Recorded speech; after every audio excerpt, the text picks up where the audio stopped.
and we will get started right away. So if you can, Coach will start with an opening statement, and then just as I said, just please go through the chat for questions.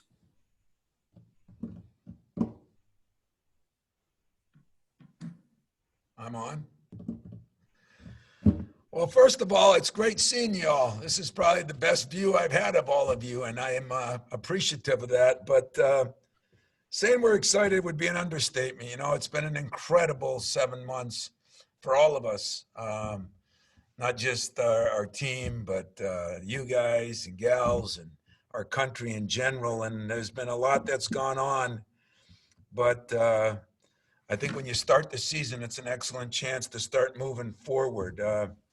Our players worked very hard. We had an incredible July and August. And I thought we made a lot of progress as a team, even though it was in a different way, more in the weight room, individual work. You know, we weren't allowed to be together as much during the summer, pods of maybe 3 or 4. But it worked out pretty well. I thought we got a lot out of it. Came back to school. We had a couple of cases. And set us back a little bit, but for the last 2 weeks, we've been kind of COVID free, and we're making some progress. We're looking forward to trying to get back to some normalcy, is I guess the best way to put it. And in doing that, I think we have to understand, and we will, that it's going to be our obligation to take care of ourselves the best we can. And that doesn't give you 100% that everything will be right, but it gives you the best chance. So we'll be masking up a lot. We'll be trying to take care of ourselves as best we can. But I think our university and the Big Ten in general have done an incredible job of trying to deal with this and give us the best chance to be successful. And I think that the protocol that we have within our building is phenomenal. And I take my hat off to everybody from our janitors to our coaches to all the people that work in the university, in the building in Breslin. I feel like we're really safe in Breslin. The problem is I can control the athletic bubble. I can't control the social bubble.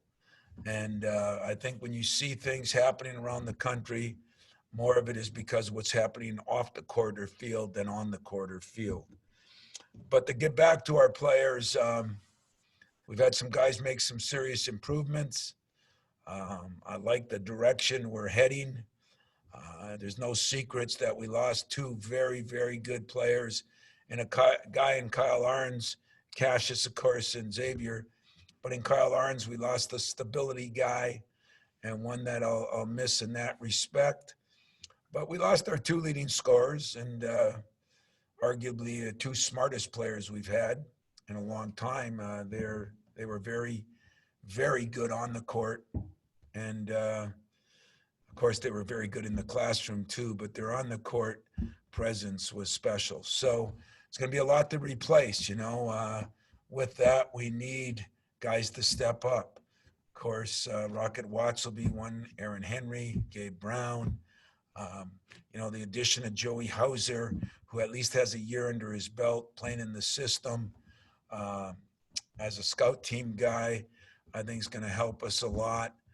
But, you know, the big question marks, of course, are our point guard, which we played Rocket there some. We've really been pleased with the progress of Foster Lawyer. Took him a while to maybe understand the different speed and issues. And it's probably taken me a while to appreciate what he gives us. So I've been very pleased with his progress. Jack Hoiberg's done a good job. And we got a freshman that'll play a little bit there in AJ. So I think we're going to be, I'm not sure as good as we were, but we could be different in different ways defensively with our break and things we can do. In the center position, losing Xavier, who was kind of a coach on the floor too. We need Marcus Bingham. He's gaining weight, but it's been a slow process. We're very pleased with Julius. Marble, he's improved a lot. I think body-wise, they've really improved a lot. Malik Hall has been another guy. And of course, Marty Sissoko is a freshman coming in that we're expecting some big things out of. So I'm not going to go through every player since we're in a different format and we're not going to have as much time. But I also want you to be able to ask the questions on what'll please you and talk to some of you already. But in general, today is about the excitement of starting. You know, there's no midnight madness per se. We can't have fans in the stands, can't have media. Hell, we can barely have coaches. But we're getting it done, and I know the players are excited to start it today, but no more excited than I am to start my 26th season here at Michigan State. Questions? I think we'll start up with Larry Lage first, followed by Kyle Austin, if I'm reading this correctly. Hi, Tom. Hi, Larry. What do you think the atmosphere is gonna? How different do you think it's going to be? And how much did you watch the NBA? And do you think, obviously, colleges don't have the money of the NBA, and it's not in one place. But the way they packaged it with virtual fans and the sounds and all that, just curious how different you think college basketball will look and feel, and can you borrow any of the NBA stuff?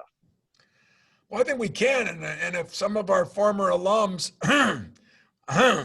would give that kind of money, we could put that virtual stuff in. So I know you're thinking about that, Larry, but in all honesty, I think we can steal a lot from the NBA. I thought they did a magnificent job. The energy level, the music, you know, even the crowd noise that they came up with was phenomenal. We've got a few things planned on that. But I think, you know, what we're telling our players, there's going to be a lot of things that fall on us.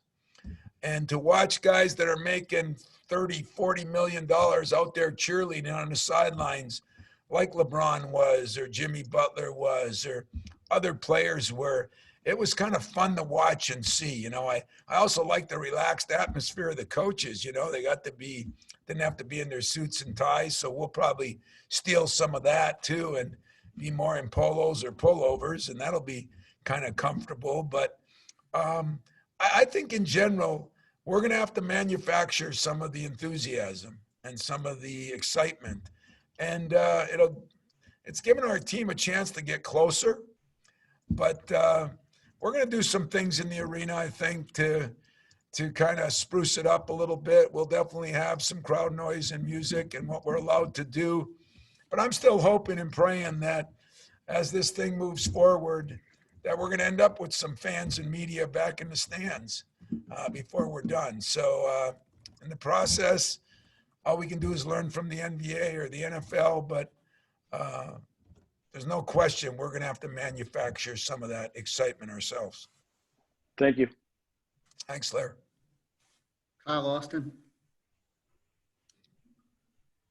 Hey, Tom, just wondering, you see what's happening, you know, with the NFL or college sports with facilities getting shut down, games getting postponed. How do you as a staff and how do you tell your players to prepare for the uncertainty and the possibility that things could be changing, you know, on short notice during the season? Well, it's going to be a tough job on everybody. You know, our whole country has been hit with the same thing. I mean, you know, I quarantined for 3 months where I don't think I left my house. And that was different. That was, you know, everybody's had to learn to adapt and adjust, you know, and you adjust to what you can do, you adapt to it, and hopefully you move forward. But I really believe, Kyle, that we're just going to have to protect our social bubble. I feel really good about what we're doing at our facility. Nothing's perfect. You know, they talk about touching a ball or this or that. They're all issues. They're all problems. They're all part of the unknown. But I think, you know, with players, the difficult part is, you know, when they go back to their apartments, if somebody comes by and, you know, we're trying to tell them, don't let them in. If you let them in, make sure you both got masks on, all those kind of things. And it gets taxing on a player. You know, think about being 20 and doing that. It's a little different than as you get later on in life, but it's some of the sacrifices you have to make. And we've been able to use the NBA and the NHL, You know, those guys that have been in bubbles, I think LeBron said he was in 95 days. If that's the sacrifice a guy that's making 40 million can do, you guys can make some sacrifices. If you want it to be the same as normal, it's probably not going to be. You don't get the same privileges you used to have. But I get reminded of military people go to war. They're there 18 months. They don't see their family. They're not, allowed to do much. Guys that go on ships, it's like a lot of examples here with some of my assistants, some people I've talked to. And I've talked to a lot of NBA guys, both players and coaches. And we're going to learn from them. But it's going to be a trial and error deal. I mean, as we go, we're going to have to adjust. There's no question about it. Next two up, Chris Solari and then Matt Charbonneau on deck. Good to see you, Tom. I know that a lot of things are being pushed through the NCAA right now, the next day or two. I guess, with the transfer situation, I guess kind of how do you view that? And also with the blanket waiver for this winter, I guess there's positives and benefits and negatives that I think that come with it. How do you kind of address that? Well, what was the first part? The part about the I think one-time transfer situation. I know you've kind of talked about that before. I think most of you guys know that. I don't want it construed in the wrong way, meaning that I don't think kids should have the freedom to do this or freedom to do that. I do. I just think there's going to be a lot of bad decisions. I don't think it's punishment to transfer, sit out a year, get another year of education, either finish your degree or work on your master's. If everybody's so high and mighty about the academic part of things, not many guys are transferring that are pros. In fact, I think there's been one guy drafted in 7 years or something. So the transfer rule just gives you freedom to, when the going gets tough, get out of Dodge. And I don't think every place is for everybody. I think there's some circumstances, if the coach leaves, there might be some different freedoms. But I think once we open it up, like they might, I think it's going to be a wild, wild west free for all, and that saddens me for the player. We'll do just fine. I mean, it'll be a little harder on the coaches, a little harder on roster management, but we'll make out. It's the players that make decisions that maybe don't turn out as good as they thought they would. That I think it gets hard on. So all this stuff about coaches get to leave. I mean, everybody pays their dues, and so that's what I think of the transfer rule. If it happens, it happens. But get it clear. I think it hurts the player more than it helps the player. Second part? The waiver for this year that kids will be allowed to they use it as a non-counter year. I think that was a tough decision. It's going to make it hard for us in the future because we're going to have kids on scholarship. And then we're going to go back to the 13. We might be at 15 next year. We're going to go back to the 13. Somebody's getting cut. But I think it was the fairest way for the NCAA, in all honesty, because I didn't want kids opting out because they didn't know if they'd play half the season, 3/4 of the season. I really do think, in a strange way, it was probably the best decision and gives kids a real chance to have some normalcy again to their life, not worried about, am I playing too many games or am I not? Am I hurt? Am I not? So I actually have been in favor of that. I'm afraid to say, though, down the road, I think it could hurt some people. It's going to hurt some players. It's going to hurt some teams. But at least they did what was best under these tough circumstances.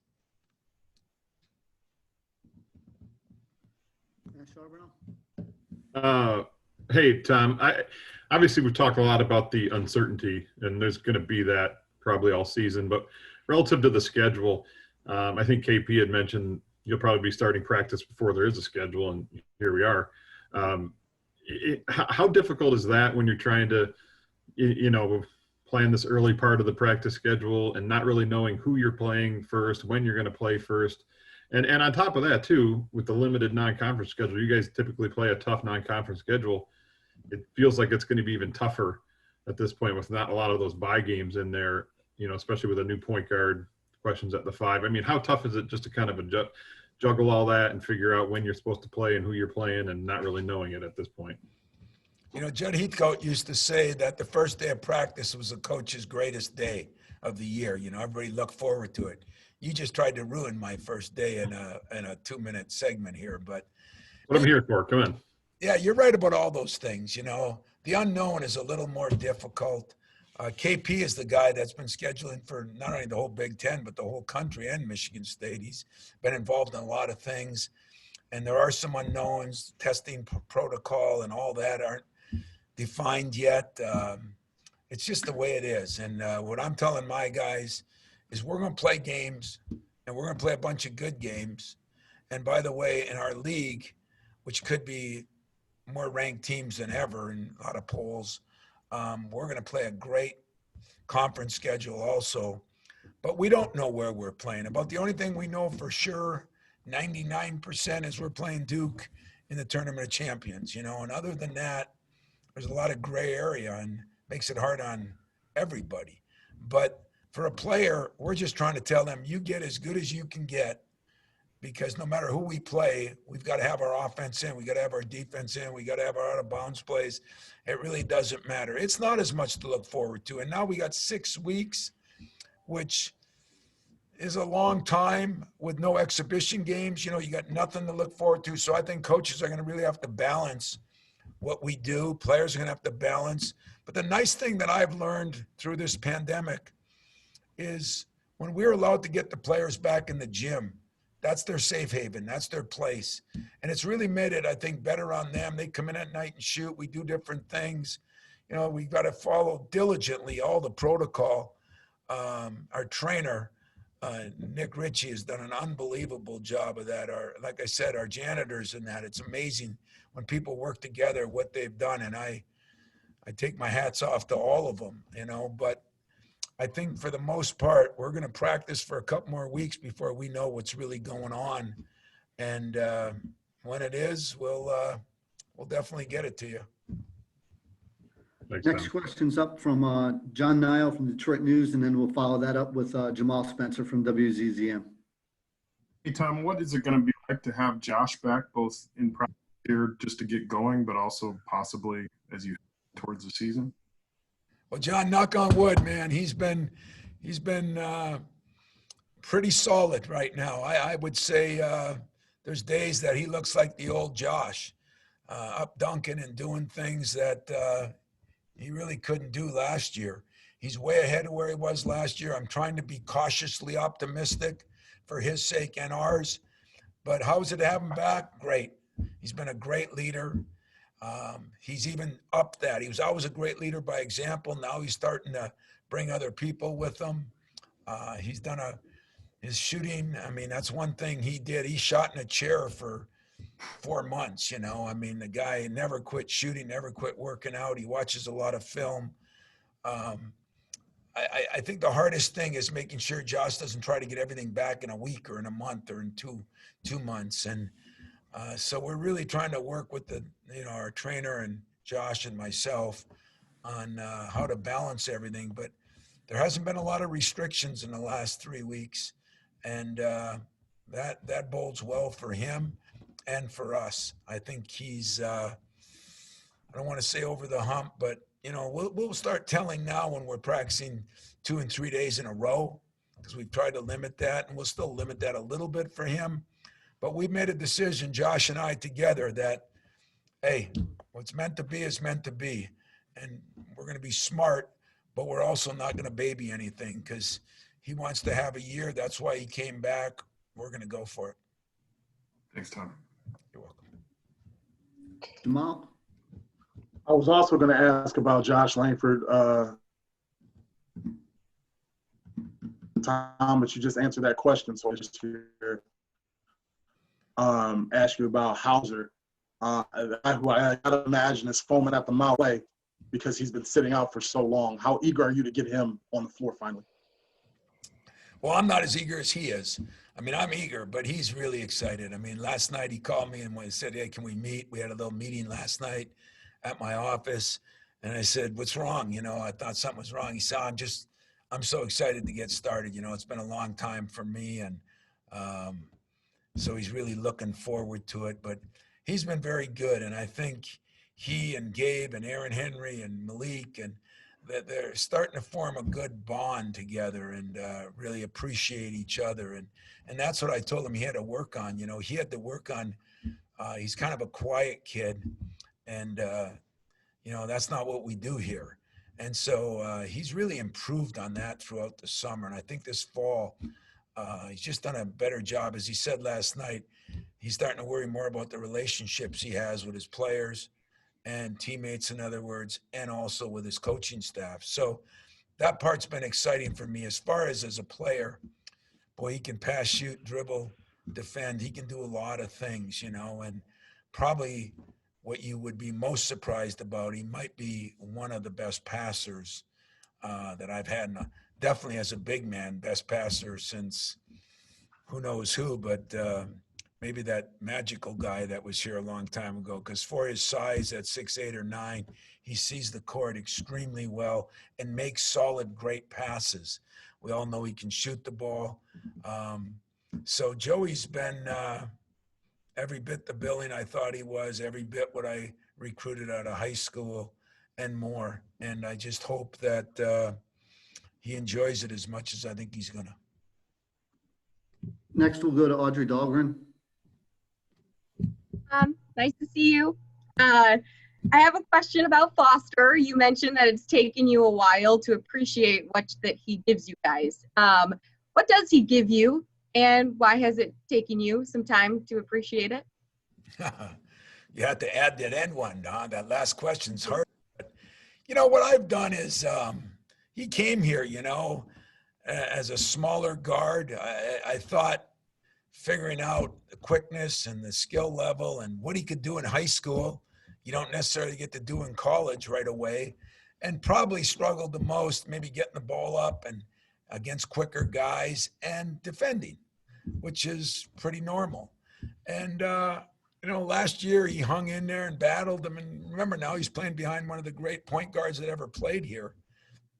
And we talked at the end of the year in the spring, you know, after the pandemic started, and we just talked about, you know, what his role could be here, and even talked about options if he wanted to leave, just because I love the kid. He's an unbelievable kid, unbelievable student, and probably fortunate for me, another guy with a very high basketball IQ. That's probably what he's gotten a chance to show this summer. First of all, he's in, I think, the best shape of his life. Second of all, he just looks stronger and more comfortable out there. And so now it's up to me to give him the chance to play, you know, because he really hasn't had a lot of chance to play. And that falls on the head coach, and I'll take all that I don't know if it's blame, but I'll take all that pressure, because I think he's earned his way through, and I'm very comfortable. I think you'll see him and Rocket playing together some. But what he can do, you know, we always think of what a kid can't do. What he can do is he can shoot it with anybody on our team. And if he's getting shots off, he's learned how to play against quicker guys. I think going against Rocket every day, or some of the bigger guards we have, and in Gabe and Aaron and things like that, has helped him. He's in a comfort level. I think it's evident that the players respect him. They voted him captain. Those are all big positives, Audrey, and I'm really thinking that it's going to benefit him this season and benefit me and us too. So ball's in my court now. He's done his job. I got to do mine. Thank you. Thank you. We've got time for a couple more. We'll go to Brendan from Impact Sports and then close it up with Stephen Brooks from 24/7 Sports. Hey, Coach. So it's very likely that most teams fans this year, and obviously playing and the ability to win on the road in the Big Ten is very key to a good season. Where do you think not having fans at home and on the road benefits your team? Well, I don't think it benefits us. First of all, I like when there's fans everywhere. You know, I like when there's fans at home. I like when there's fans on the road. I mean, there's nothing better than to try to win at Purdue, even though we don't do it very often. But I think Matt would agree it's not easy to win at Breslin either with our students. So we're going to try to come up with some things that give us some kind of an atmosphere, but at the same time, hope and pray that, you know, sooner or later we get people back in. But in the meantime,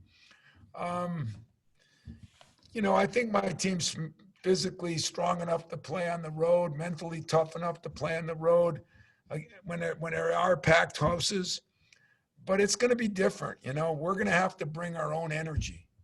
And when you're on the road, if you're on a couple-day road trip or you got a couple-game losing streak, because in this league this year, that could happen easy with all the good teams. I think you're going to have to really rely on your leadership, on your togetherness. And that's where I'm pulling a lot of clips from the NBA to see how those guys acted like they weren't in college. They act like they were in high school. And that was kind of a joy to see, to be honest with you. Now, last question for the day, Stephen Brooks.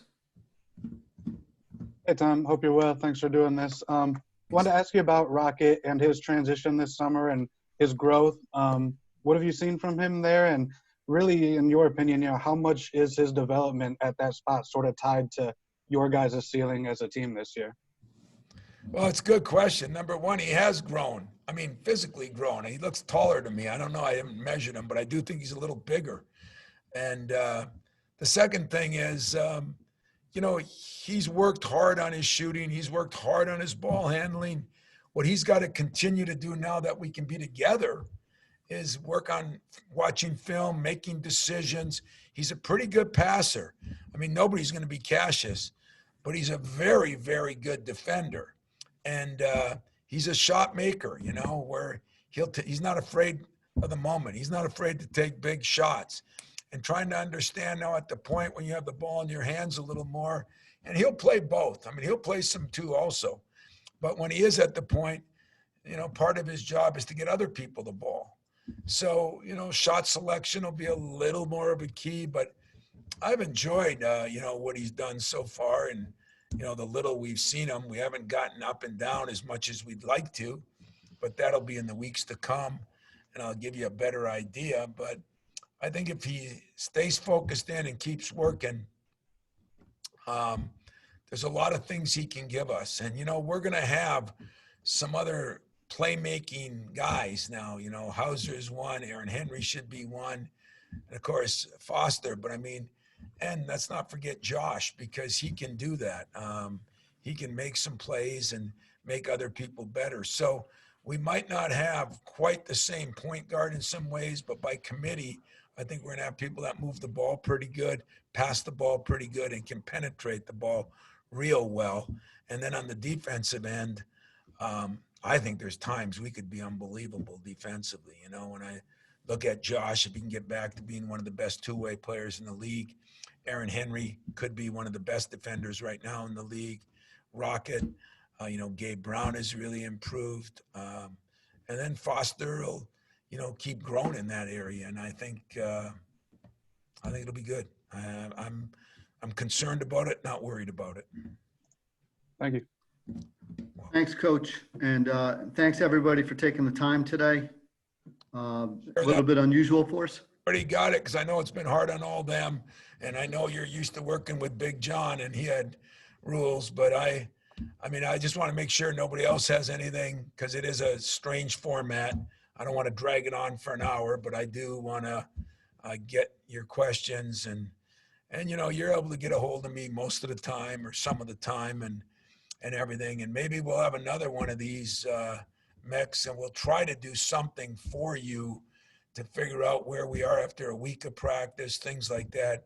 Since you won't get to come and watch, the only good news about that is then you won't think to coach my team, so that'll be a plus. But everything else will be, we'll try to do a good job. If I can get Mex into his Michigan State mold, not into his Georgetown mold, we'll try to do a good job of keeping you guys abreast of what's going on each week. And maybe we'll have another Zoom call, or maybe we'll get some players, or whatever we can do to make your job a little easier, because I know you guys have been bored all summer, because some of the phone calls I get, asking me how many times I clean my garage and what I do here and there. But in all honesty, I can appreciate how hard it's been for you all too, to try to cover sports when for a long time there was none, and not have the access you normally have. So here at Michigan State, we'll try to give you as much as my leprechaun partner here lets us, and see if we can, help you guys out a little bit. And we appreciate the same interest in the program. So if there's another 1 or 2 mechs, I'll take it. Otherwise, I'll shut it down, knowing that we'll come back in a week or so and let you know the first week of practice went, second week of practice, stuff like that. Does that sound cool? I know we had a couple questions in the thread. We could go to Chris Solari and Larry Lage. This is kind of off what Steven asked. If you had to start a lineup tomorrow, kind of what it would be and just how much flexibility you may have this year to have multiple different lineups for matchups. One thing I do think is we have depth, and it seems like we have depth a lot. Now, depth and quality depth are two different things, but I do think we have some quality depth. You look at, we've had Malik start more than a few games. We've had Marcus start more than a few games. We've had Rocket start some games. I mean, I'm talking about guys, yes, for Aaron Henry. He's done that a lot, but we've also had Josh Langford that did. So we're going to be able to play different lineups, and depending on Josh's health, depending on how fast guys come around, if I went with a starting lineup right now, I mean, I think Joey is a guy at the 4, and I think, Aaron should be the guy at the 3 or 2, and then it somewhat depends on Josh's health, because Gabe Brown has had a hell of a summer and fall. I mean, maybe if you look at Gabe and you see him, his body looks great. He's done a very good job working out. I mean, he's been one of our more diligent workout guys. And then the big question comes, is Rocky going to play the point? Could he play the 2? We could go small. We could play Gabe at the 4, Joey at the 5. We could do a lot of different things, but I think what Malik called Gabe Brown, those guys are going to be, Gabe could start. He could be the best 6-man we've had since Morris, so we have some options, and I'm only being vague, not to try to duck questions, but I haven't worked with our guys 5-on-5 scrimmaging nearly as much as I would have liked to, but we got time too. It's not like we don't have time. We've got time. There'll be no excuses, and it's the same for everybody. We'll go to Larry Lage, and then I know people have football to go to as well, but if we have time, we'll get to Audrey Dahlgren right after. Thank you. Hey, just wanted to get your early thoughts on travel, what that'll be like, and what precautions you think you'll have to take, and how wild has scheduling been? Well, number one, it looks like you're still in bed. Are you in bed or chair you're sitting in? All right. I figure you guys are taking it easy now that you don't have to really work. But travel is going to be interesting, I don't know how that first week, we could be playing a lot of games in Orlando, and, try not to travel any more than we have to early. During the season, could we take a few more bus trips? Possibly, which I don't mind. I don't think the players do. So I don't, we're going to have to go through protocol. I mean, we're going to get tested every day. We're going to be doing things that is not as comfortable as normal, but it's not that, once we get used to it, it will not be that big a hassle, I don't believe. As far as our scheduling, that has been frustrating, because we just don't know all the rules of the game yet, and it's nobody's fault. It's an ever-changing virus. And so we've had a lot of things to try to look at, and if we bring in a non-conference team, are they testing the same way? Are they doing what we got to do? Are they following their, protocol that the Big Ten would accept? Different things like that. So it's going to be it's still going to be another week or so. I mean, we're starting to put together a schedule. We've got some maybe here and maybe there, but we aren't very definitive yet. And yet, I don't think that's as big a deal. I think it'll work itself out. And we'll go Thank to you. Audrey. Okay, one last question of us. It's kind of sort of sentimental in a sense, as this is your 26th season. You mentioned Judd a little bit earlier.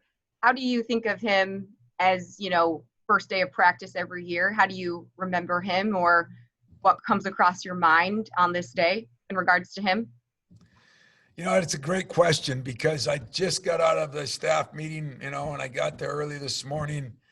And I said to everybody, I said to DJ, I said, you know, you didn't remember this as a player, but this was Judd's favorite day. You know, it was his favorite day. And he loved the start of practice. And I got to admit, it's been a little more confusing for me with all the Zoom calls and the NCAA and the Big Ten stuff and the protocols for the health and safety. It seems like I've been all over the map, but at least we got to this day now, and I'm going to home in today. And I'm going to, you know, I am going to think of Judd because Doug Weaver, our old athletic director, used to always stop by. I think it was his birthday the same day as we started practice. It was always October 15th. Today's the 14th, but we started practice on that day. And I think it was one of the few days Judd didn't yell at me. So I always cherished that day myself. He was happy that he got to coach his team. He got everybody back. Now, it was so different then, you know, we didn't have the summer workouts like we have now. We didn't have the fall workouts like we have now. There were more strength and conditioning stuff. So it doesn't bring the same light, but I remember those days and I appreciate them. And I loved him and I appreciate him so much. And that is sentimental because, you know, a lot of what I do is because of him. And loving the first day of practice is because of him, reminds me of him and makes me appreciate him. Good question. Thank you. Thank you. All right, gang. I'm gonna mask up and get out. So have a good day, guys. Thanks, everybody. Thanks, Tom.